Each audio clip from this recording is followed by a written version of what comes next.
What really happened with your host, Mike Rivero. The history the government hopes you never learn.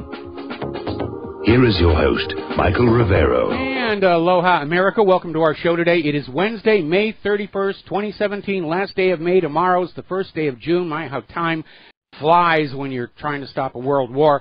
And we've got a lot of stuff to talk about today. The phone lines are open, 800-313-9443. Quick little program reminder, this next Monday, Gilad Atzmon will be our third-hour guest talking about his recent concert tour. Fabulous jazz musician, his lecture series on identity politics, talking about his new book, which I have unfortunately misplaced, so I can't. Oh, there it is. Being in Time. It's a very good book. It's now available for sale. So we'll be talking about all of that kind of stuff. All right, getting on into the news. The Seth Rich story is not going away despite the best efforts of the corporate media and the Democrats and Hillary trying to ridicule it, dismiss it, say there's nothing there. Even Snopes is on board saying, oh, this is tinfoil hat, wingnut conspiracy wacko time. And, of course, it's getting a tremendous amount of coverage on the independent media. It's getting a tremendous amount of coverage in the foreign media. And it seems it's only the U.S. corporate media that is really trying to pretend that there's no story here. But, again, you need to get on back to the Seth Rich story. Seth Rich being the leak, the source of the DNC emails leaked to WikiLeaks, completely exposes the corporate media and the Democratic Party and the Hillary campaign for lying to you for month after month about Russia hacked the DNC servers. And there is zero evidence for it. Noam Chomsky came out with an article today saying that the whole world knows this is just a Russiagate, it's just a made-up piece of fluff, and they're all laughing at us for the sheer utter nonsense that is going on about this. But the Democrats, corporate media, Hillary's campaign, they basically bet the farm on selling you that evil Russia hacked their servers. And it was all based on one claim by this one company hired by the DNC, who have now backed off and said, no, we didn't find anything at all. And meanwhile, of course, the FBI never got to look at the DNC servers to do a forensic analysis. CIA didn't. NSA didn't. Nobody got to look. Nobody got to look. It was all just, take our word for it, it's the Russians. And that's a tall order in the aftermath of whoppers like Saddam's nuclear weapons and Assad's sarin gas and so forth and so on. So a lot of people are still paying attention to this. And they're out, on the other side, they're still screaming, oh, it was the Russians, it was the Russians, it was the Russians. So we ran a little poll on whatreallyhappened.com today. Who gave the DNC emails to WikiLeaks? Russia got just 2%. Seth Rich got 98%. So at this point, the public opinion is very much in line with the available evidence, and they're not buying into the propaganda anymore. Noam Chomsky, speaking of Noam Chomsky, had a BBC interview, and he came out and just said flat out, Bernie Sanders would have won the Democratic nomination last year if it hadn't been for the shenanigans of the party managers, and that is absolutely true. It almost seems like every 3 or 4 days there's another revelation of detected vote fraud last year, all of it favoring Hillary Clinton. We now know that one of the issues surrounding Seth Rich was some shenanigans with duplicate voting locations that were used to harvest Hillary ballots and then substitute them from Bernie ballots at the real official polling places. This is coming from Seth Rich's girlfriend. And it may have been that during the primaries, that may have been what motivated Seth Rich to say, I got to do something about this, and he started grabbing the emails and walking them out of the DNC headquarters, probably on flash drives. He wouldn't have used the net. Now, the good news is that the sponsors who walked out on Sean Hannity's show over his shocking claim that Seth Rich was the DNC leaker, they are now coming on back. They're reading the popular opinion. They're seeing which way the wind is blowing, and the wind is basically blowing towards Seth Rich was the DNC leak. And they're starting to come back to Hannity's show. USAA is now back. They're coming back on board. And so that's good news for Sean Hannity, because he's one of the few people in the corporate media who's trying to deal with this story on a factual basis. Now, interestingly enough, Senator Doug Collins has called James Comey on his allowing Hillary to skate on Title 18 felony violations by saying she did not intend to do wrong, by pointing out cases where there were military people, Marines and servicemen, accidentally revealed classified documents they did not intend to do wrong, and they actually did a lot less than Hillary, and still they got prosecuted. And so Senator Collins is saying, why the double standard? Why the selective enforcement? Now, everybody's talking about how James Comey is going to testify next week publicly, and already the word is he's going to go on out there and say, oh, yes, Donald Trump interfered with the investigation, even though he testified under oath that no such interference had actually happened after the period of time when it is now being claimed Trump tried to interfere. So we're back to the same old model of the U.S. government and the corporate media. If at first you don't succeed, lie, lie again. And I'm hoping that the Congressional Committee is going to turn to Comey and say, do you have any documentation about this, or is it just your word? And, of course, Comey's going to pop up and say, well, I'm the former FBI director. Of course you will take my word. Actually, being the former director of the FBI is a good reason not to take anybody's word about anything. We're going to do a quick shout-out to our on-air affiliates who are just now rejoining our network. And, again, you need to go back and look at the real history of the FBI. Not the wonderful people who are portrayed on TV shows and feature films like Silence of the Lambs. I'm talking about going back and studying the history of COINTELPRO, studying the history of the framing of James Earl Ray. Because there's a lot of material out there that shows what the FBI is really all about. Now, there is another issue that is coming on up, and this is about Carter Page. Now, Carter Page was the American oil industry consultant, and he was briefly associated with Donald Trump's presidential campaign he was briefly a foreign policy advisor, and he basically was the focus of the acquisition of the FISA warrant that was used to try and retroactively legalize the illegal spying on Trump's campaign. And now Carter Page is out there saying that everything that was said about him to get that FISA warrant was not only absolutely false, it was highly damaging to his reputation. And now he wants to try and testify before Congress about how that happened.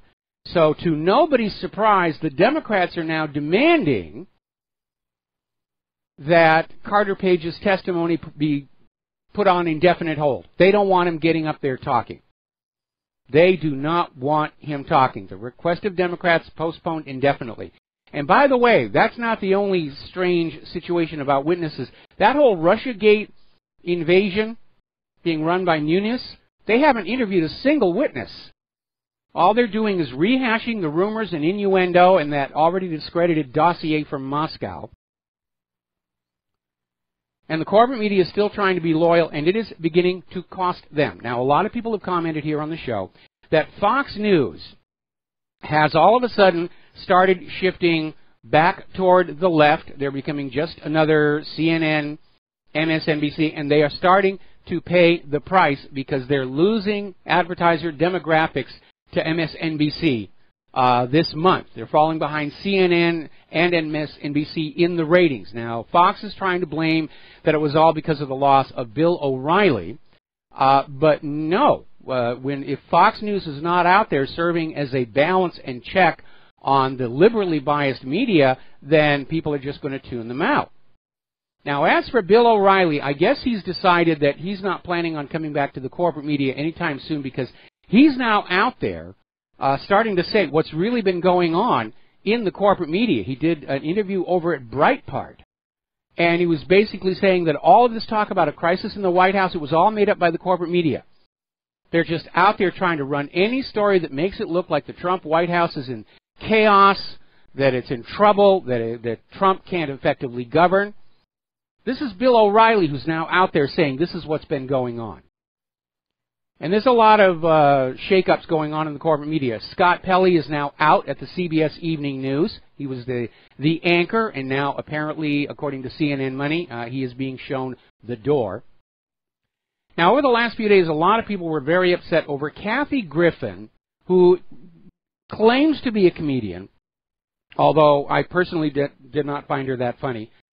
But she toes the liberal agenda, and she gets a lot of work, or should I say past tense, got a lot of work, because she came out with this photo holding a bloody head, ISIS style, and the head was made to look like Donald Trump, which is definitely crossing a line. And there was a huge backlash from both sides of the aisle. Liberals are appalled by what she did. Conservatives are appalled by what she did. CNN has now announced they've terminated Kathy Griffin, who normally co-hosts their New Year's show and does some segments. That was followed up with the MGM Resorts saying that Kathy Griffin will not be doing her stand-up comedy routine at any of their resorts anytime in the near future. So the backlash is really hitting her. Plus, she's got the Secret Service now down on her for having done that photo. And it was tasteless. And yes, there's a First Amendment, but sometimes with the freedom of the First Amendment, you have to have a sense of responsibility over what you're doing. There have to be guidelines, ethics, and morals. Here at whatreallyhappened.com, we never encourage violence. We don't suggest it. We don't go into personal attacks against the people we don't like. And the families are definitely off limits. Those are rules that keep us focused on the fact-based news that you all need to have to make those good choices. And what we're seeing over on the liberal side, because they don't really have anything they can get Trump for, there's no evidence of the Russian collusion. So all they've got are personal attacks and smears, and that's what led Kathy Griffin into making this serious career misstep. Now, speaking of the corporate media not having really learned their lessons, as you know, there was an unfortunate incident where Tiger Woods got arrested on a DUI. There's going to be some clarification about that shortly. But apparently when ESPN, which has a very cozy relationship with Tiger Woods, when they ran the story, they photoshopped his mugshot to put him against a much more pleasing background without all the little lines that say how tall he is, and they smoothed over his very ruffled hair. And it's a minor thing, but it's another illustration that the corporate media likes to fool around with the stories. Now, with regard to Tiger Woods, he was arrested for the DUI because he refused a breathalyzer, and the police were saying he was acting belligerent, but he was released on his own recognizance, and the last word we have is there was no alcohol in his system. They did force him to take a blood alcohol test. It came back 0. Apparently, what Tiger Woods is saying, that he had a mix of medications that he was under that made him drive like a dangerous maniac and then behave with belligerence toward the police officer. And we know how certain prescription psychiatric medications, antidepressants, can trigger very bizarre behavior. So on this one, I'm willing to give Tiger Woods the benefit of the doubt, knowing what I know about these medications. So I just wanted to throw that in there because they say, oh, DUI, and it's going to tarnish his reputation. At this point, it doesn't look like it was. And hopefully Tiger Woods will be back to doing what Tiger Woods does here. Getting on to the international news here, Trump is ramping up his criticism of Germany, and Angela Merkel is still out there saying that her country, Germany, needs to adopt a more independent stance in world affairs. So we're starting to see these hints coming out of Angela Merkel that Germany is starting to strain at that European Union leash the way Great Britain did, and we're hearing so many of those other countries, they really would rather be out of the EU.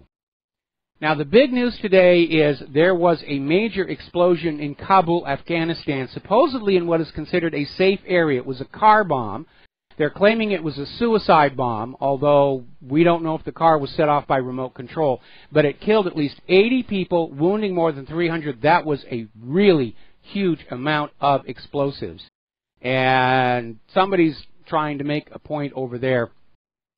Meanwhile, the U.S. Air Force has tripled the number of airstrikes across Afghanistan since last year, trying to get it back under control. They really have not taken complete control of Afghanistan. They've got 8,000 U.S. troops on the ground in Afghanistan, and they still cannot get it under control, which is why they call Afghanistan the graveyard of empires. Now, the U.S. and its puppet regime are in control of what are considered the more important areas of Afghanistan. the oil pipeline right-of-way, and those poppy fields. But getting on over to the eastern part, the mountainous part, it's very, very difficult. And they still have not won in Afghanistan. In fact, it looks like they're losing. Getting on down to Syria, things are still ramping up over there. The Syrian army is advancing in Deir ez-Zor against the ISIS forces. Meanwhile, the U.S. is now arming the Syrian militants on the border with Iraq to block the popular forces from taking control of that border. There's a big fight coming up over that border because remember, that border between Syria and Iraq, that area on both sides is where the U.S. wants to carve out the future Kurdistan.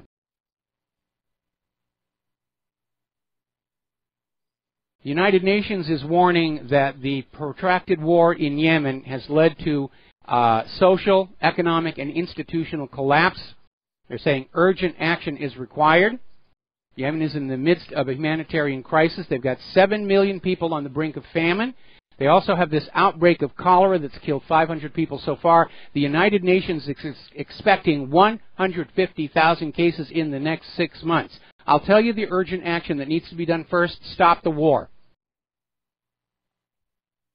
Just stop all these wars. All the suffering we're hearing about, humanitarian crisis, starvation, famine, are all the result of all these wars taking place across the face of the globe.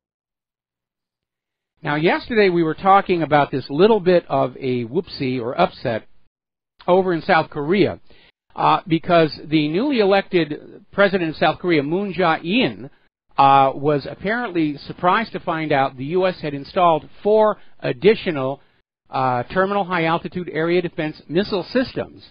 And he wanted to know just how that came about, where he was the last one to know.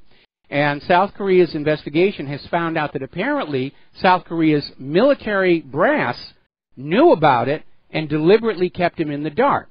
So now Moon Jae-in is facing the fact that his own military is going rogue and working with the U.S. government. I imagine there are about to be some demotions and terminations over this, because allowing more arms into South Korea was definitely not on the new president's agenda. He wants the arms to get out. He wants the U.S. to get out. He's already talking about a summit with Kim Jong-un to try and get reunification back on track. Now, a lot of stuff is happening over in Egypt. You know, there was the bombing of the Coptic Christians. There's been some retaliations. And apparently Egypt is deciding that they need to sort of take firmer control of what the people know. And so they're starting to block more newspapers and websites, imposing a media blackout. And apparently Egypt has blocked access to a number of news websites, including Al Jazeera and Huffington Post Arabic. And this is following similar actions by its Gulf allies Saudi Arabia and the United Arab Emirates. So we're seeing all these nations descend under a silicon curtain. If you're my age, you remember the Iron Curtain. Well, it's the silicon curtain. We have way too many governments around the world who understand that their populations are waking up to just how much governments lie to people, to trick them out of their money, their obedience, and life and limb of their children. And it has become a problem for governments. When they lose that ability to lie to their people effectively and with impunity, they lose control. And keeping control is always the #1 priority of any ruling body. Everything else is subordinate to maintaining control. Up in Norway, their equivalent to the CIA is pushing a plan to unleash Facebook police. They want to make sure that Facebook is politically correct and doctrinally correct. So we're starting to see the ugly head of censorship rear over the global internet. It's a little late, but it's starting to happen. We'll be back after these few words. And aloha, America. Welcome back to the show here, and we're going to go ahead and grab a phone call. Peter in Los Angeles, aloha. Welcome to the show. What's on your mind? Yeah, hi, Michael. So I heard you talking about it. I think you're absolutely correct about what's going on in the Philippines right now with Duterte and him starting to chart a more independent course. And I think the ISIS activity is exactly the blueprint of us trying to overthrow him, or at least threatening to overthrow him. But what I also want to discuss that in the same vein, that China, with its burgeoning economy and the gravitational pull that it's both its growing economy and its growing military is exerting versus our shrinking economic influence and our shrinking military influence. We've got to hold this empire together.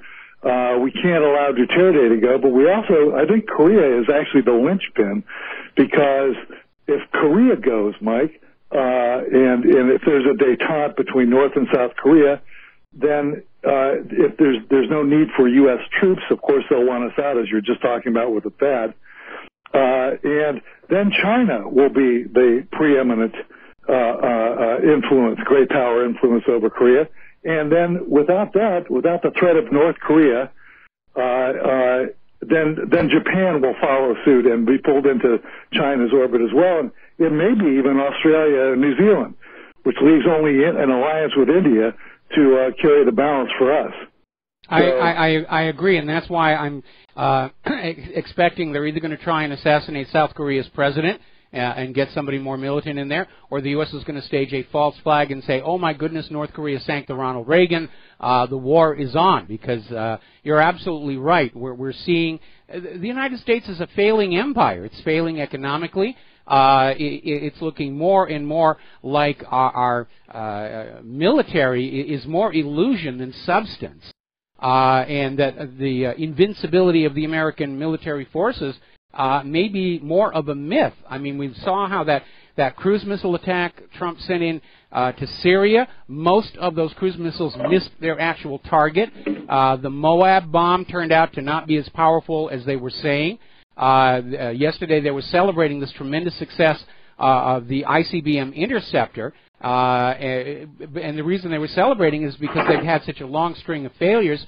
Plus, we know about all the problems with the Zumwalt destroyer, the Gerald R. Ford, the F-22, the F-35, the littoral combat ships.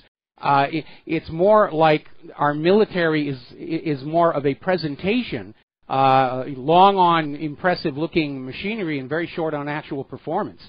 And I'll tell you, one of the things right now that we have, if the U.S. gets into a major fight with somebody who's really capable of fighting back, and they suffer a major loss, that's going to be the beginning of the end, because it turned out the Soviet Union's military might was more illusion than substance, and when they lost in Afghanistan, that was the end of the myth of the invincible Soviet military, and it all began falling apart after that, and the U.S. is in kind of the same position right now. You know, Mike, I saw something curious, and I may have seen it on What Really Happened, but where the United States Army is taking pre-positioned combat equipment that we had for rapid, aerial reinforcement, and they just hop in these units that are already unit sets that you just drive off. They're drawing down the stocks in South Korea to create a 16th. We have 15 maneuver brigades right now, to make a 16th for whatever it is. But whatever it is, it's not going to be in Korea.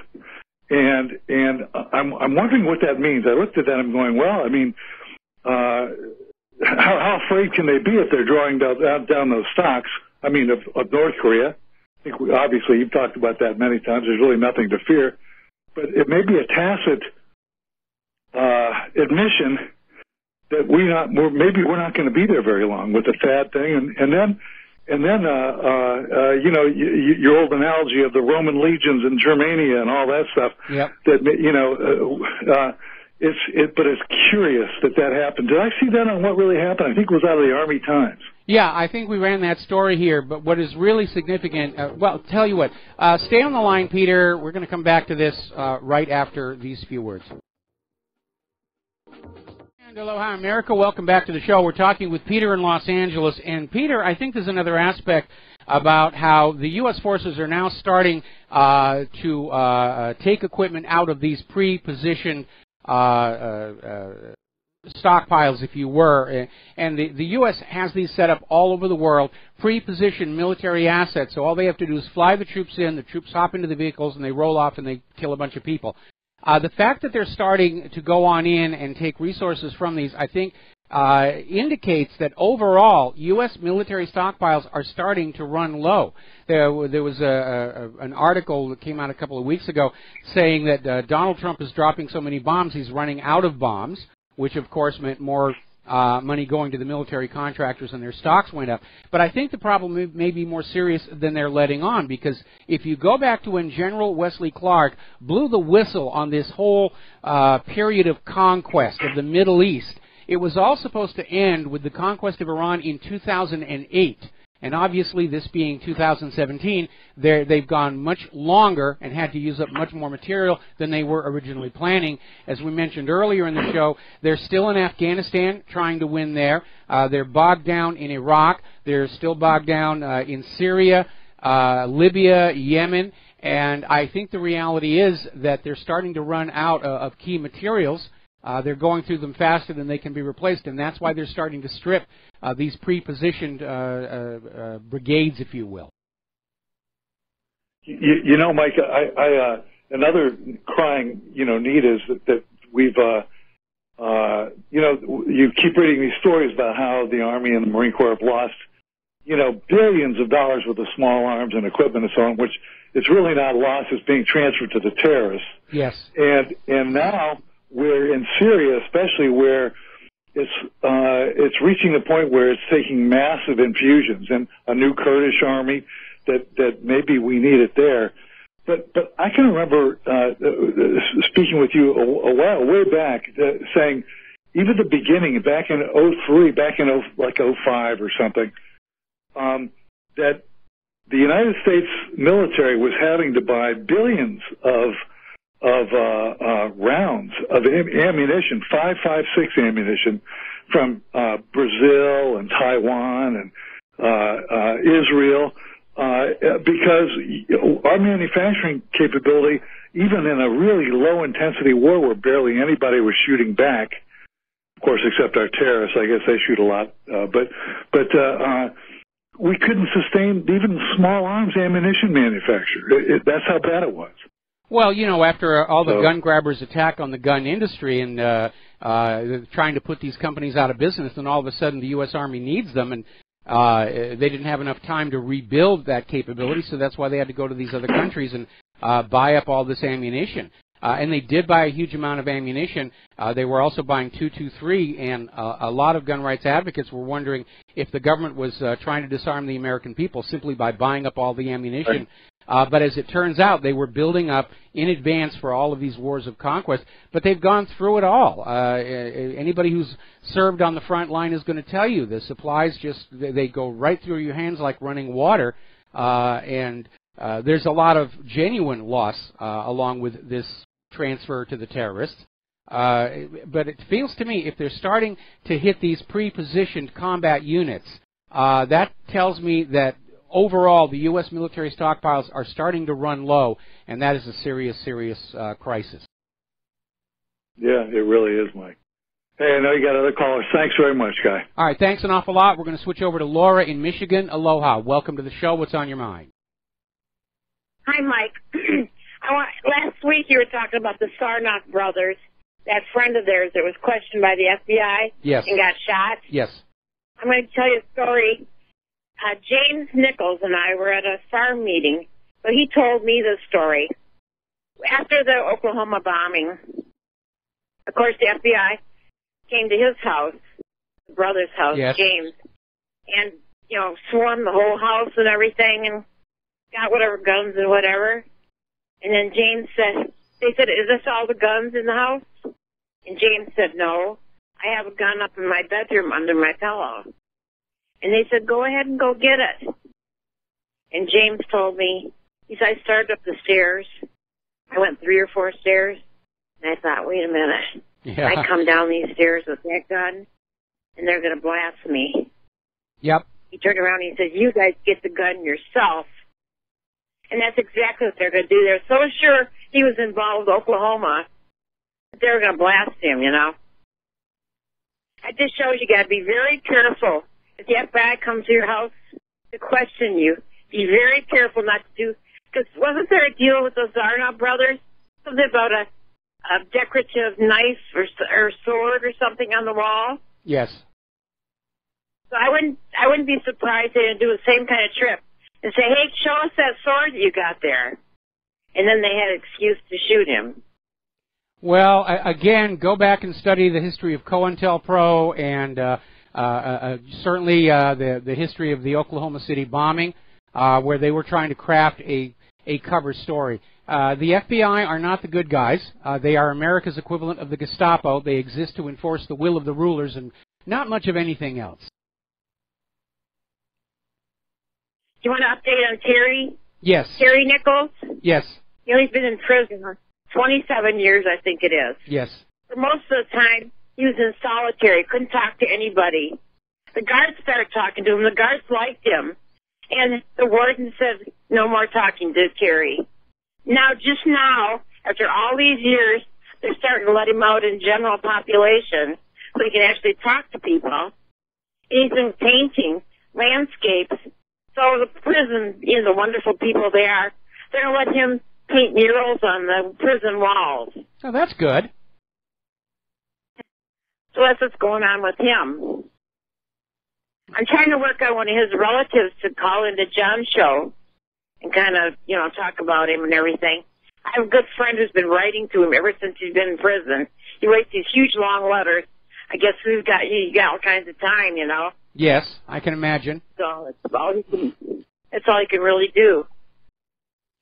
All right. Well, so anyway, that's just kind of a little update on Terry. All right. Well, thank you very much for the update. And Terry, unfortunately, is one of these people who are kept in prison because they're an embarrassment to the government, like Mumia Al-Jabbar and Leonard Peltier. And these are people who apparently have not done anything wrong, but the government needed a patsy to say, oh, these people are bad and we've solved the crime.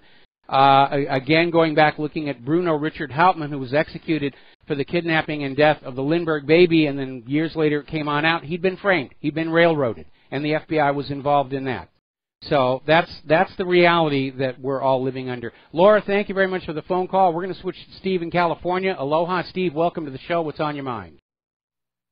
Well, a couple of days ago, I caught an interview with Amy Goodman with Noam Chomsky. It was recent. I can't remember how many months back. And it was an interesting interview in that Noam Chomsky mentioned Moab, the mother of all bombs, and the Syrian missile crisis, and that there really was no objective to it other than boosting the approval rating and making the appearance that Donald Trump was a very strong president, a very strong man. It had nothing more to do with that other than right there, just an image booster, basically, is what he said. I agree with that. I agree with that comment. Okay. Well, Chomsky says a lot of really good things, and like I said, we linked to one of his articles or one of his interviews today, where he basically says the whole world knows this Russia hacked the DNC server is a fake news, and the world is basically laughing at us because we're not standing up and denouncing our corporate media for lying to us like this. Of course, obviously, the rest of the world is apparently unaware of the independent media because we're certainly standing up and pointing the finger of ridicule at the corporate media. Because again, the story doesn't make any sense. And the corporate media has been in the business of spinning fairy tales for so long, it almost seems like they've actually forgotten how to report real news. And maybe that's why they can't change. He did mention in his interview there was a pretty long interview, that the chemical attack, it made no sense, 0 sense of why Bashar al-Assad would do such a thing when he was winning the war. He did admit that, but then it was interesting that he did refer to Bashar al-Assad as a cruel dictator. I was kind of puzzled by saying that he didn't do these things. It made no sense that he would attack his own people, the support of his own people, by doing such a terrible thing, but then later on referred to him as a cruel, evil dictator. I was kind of puzzled by that comment. Well, Noam Chomsky is probably still too dependent on the corporate media point of view, or he's got allegiances that basically say this is what you're going to push. But it was good that he came on out there, and maybe it was trying to maintain his own credibility by saying, yeah, this story is just too ridiculous to try and sell to the American people. So we're going to say, yeah, it was a bogus story, but he's still a cruel, evil dictator and needs to be removed. And it would almost seem like now they're in a position of having to adjust the propaganda, throw out a trial balloon. Is this going to work? No. Well, then we'll pull back and we'll try something else.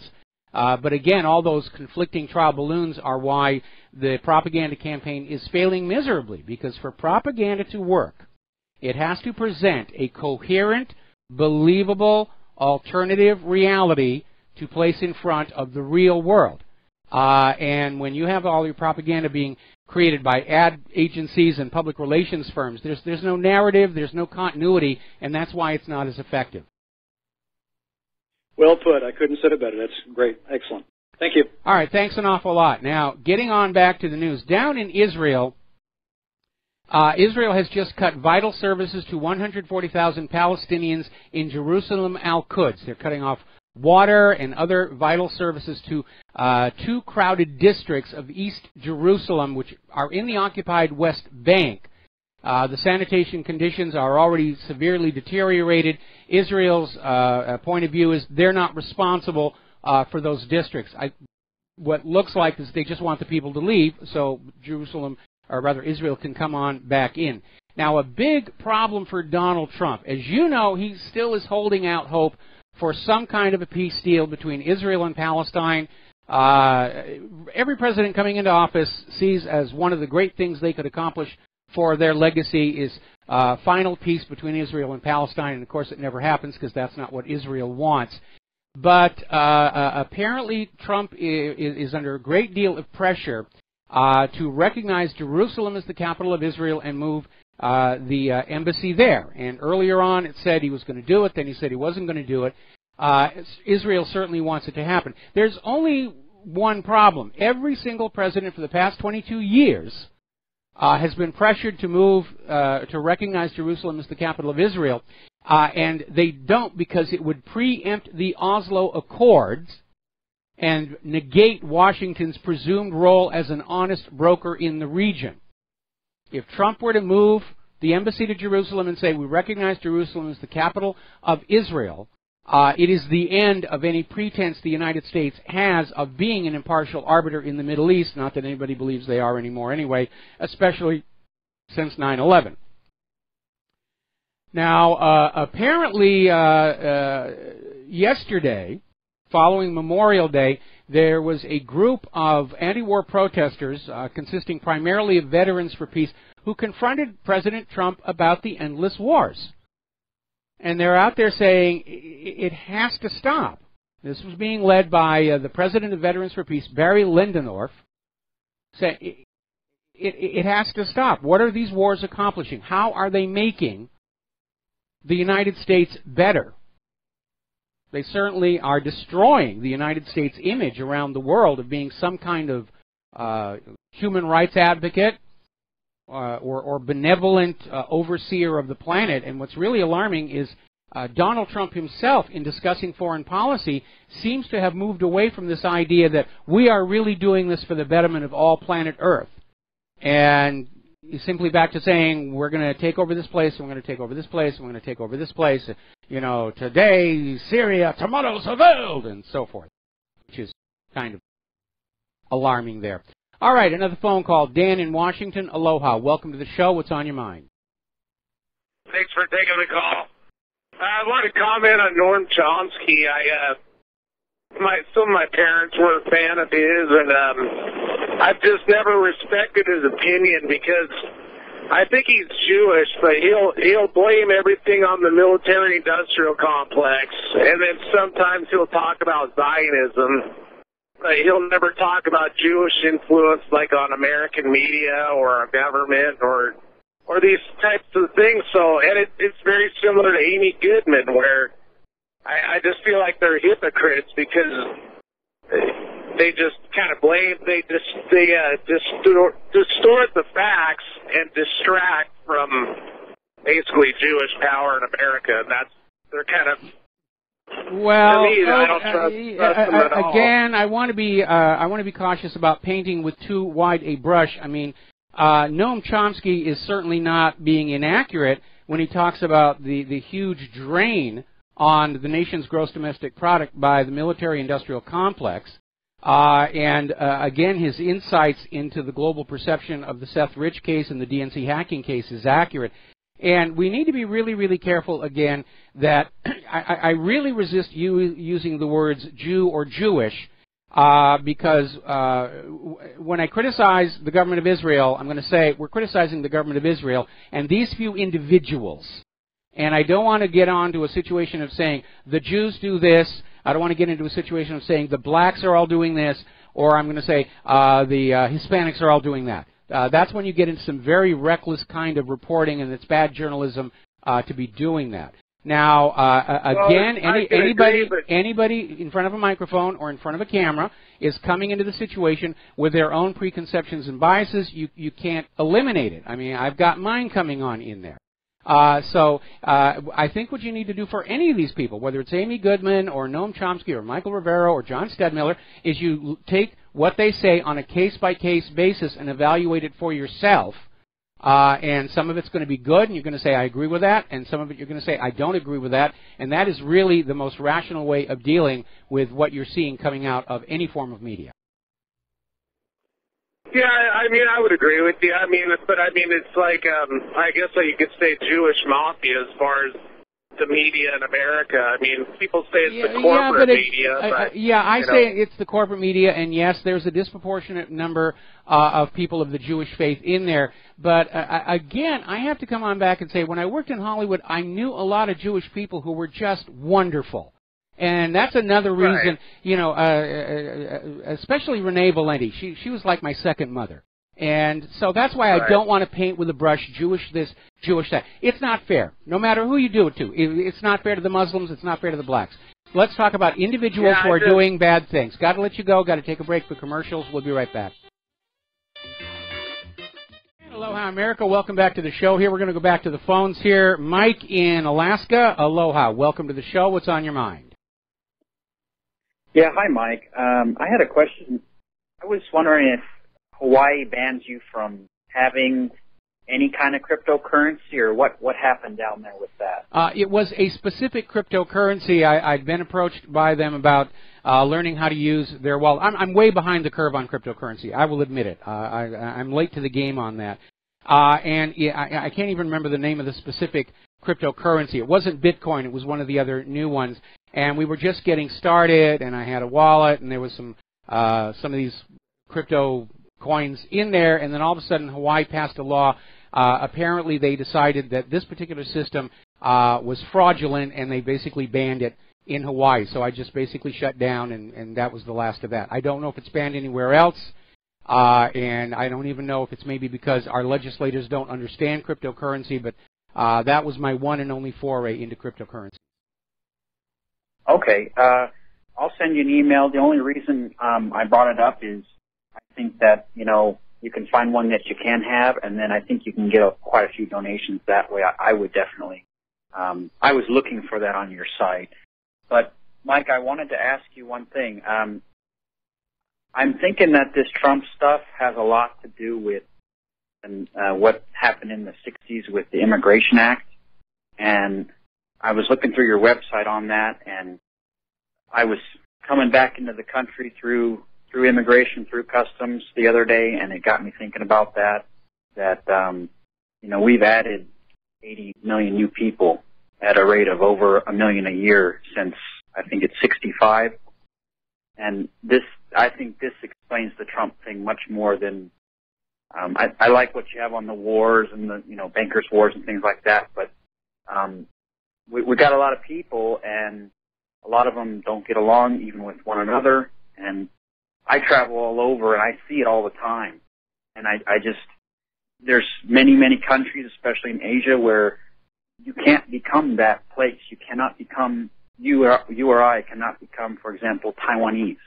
Yes. So, but everyone can come here. And then, you know, I didn't used to think about it, but then when I travel, I see it. And then I see that, you know, that group doesn't get along with this group. Well, guess what? They're both in Hawaii, for example. That to me, that's crazy. Well, see, here's the thing. Our Polynesian makeup goes back for generations, all the way back to the plantation era, when the missionaries and whalers brought measles to the island and just decimated the indigenous population, and a lot of the other native Hawaiians decided they wanted to see the rest of the world. So they would sign up to serve as crew on the whaling ships and cargo ships. And so the plantation owners literally brought in workers from the Philippines and China and Japan. And so our multiracial society has been multiracial for a number of generations. And so there isn't a lot of discrimination. Everybody's a minority here, and we all get along just fine. Anyway, Mike, got to let you go. Got to take a break for station identification. We'll be right back.